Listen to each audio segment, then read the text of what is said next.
In today's video, Michael Saylor shares his view on the current situation in the crypto market and gives an update on what is coming for Bitcoin. I think that we're still early days. The institutional interest in Bitcoin has dramatically jumped in the macro community and the hedge fund community over the past year. You can see in the body language and the rhetoric of JP Morgan and Goldman Sachs, Jamie Dimon, and the way that David Solomon speaks about it, and the way that BlackRock speaks about it, and the way that Ray Dalio speaks about it, and the way that George Soros speaks about it. We're no longer at the stage where people are skeptical that it will continue to exist or skeptical of its value. I think it's now got the grudging respect of a lot of people.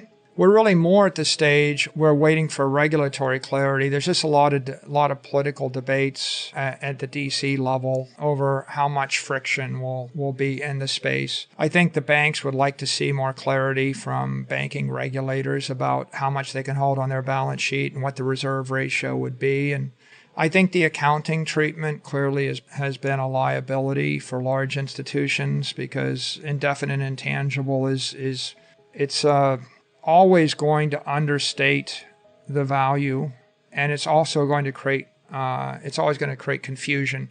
Because I could hold $1 billion and you could hold 100 million, and we would both look like we held 100 million, and you would have to dig deep into my financial statements to know the difference. And so it just makes everything hard and opaque. So that we have more adoption to come, and every single thing that happens, every time that there's an advance from the FDIC or FASB or CFTC or SEC or Congress, I think all those things are catalysts for adoption, and we're going to see more institutional adoption as time goes on. But there's more regulation coming to anyone that's in this space, more clarity. So I think the worst of it is behind us, but I don't think that the industry has been clarified or completely rationalized yet. I think that there's thousands and thousands of cryptos that need to disappear, right? I think there's a 99% rationalization rate that needs to happen. And so I just think we went through an pretty important deleveraging, and I think that people will be much more careful in the way they view things going forward than they were a couple of years ago. I think we were in a Wild West stage the first decade of the industry, and we need adult supervision in the industry. And there's an entire generation of people that need to understand counterparty risk and basic risk management, and they also need to understand the difference between a security and a commodity. Due respect, there's still a lot of people that don't really understand the ethical or legal difference between a security and a commodity.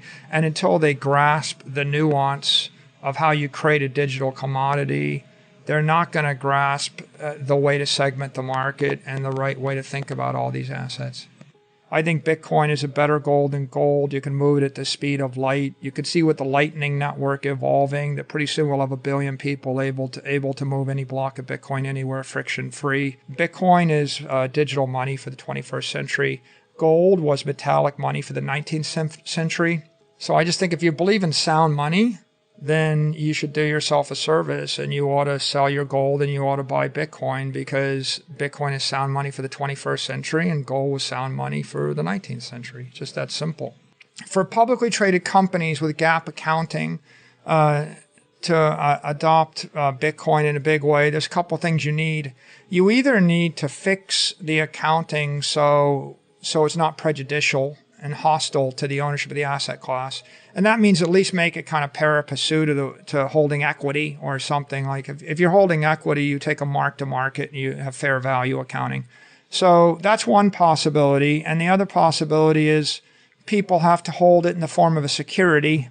And if you hold in a security, you would probably get fair value accounting, but that means an ETF, and preferably a spot ETF. So there isn't a spot ETF right now. And even if you have a spot ETF, the rules in public companies are you can't hold more than 40% of your assets as a security before you trip the SEC 40 Act. MicroStrategy couldn't do what we did if we were holding Bitcoin as a security. We have to hold it as a property. Small ebook, big impact, the wealth tree. The only 4 ways that will make you financially free forever. Download it here for free.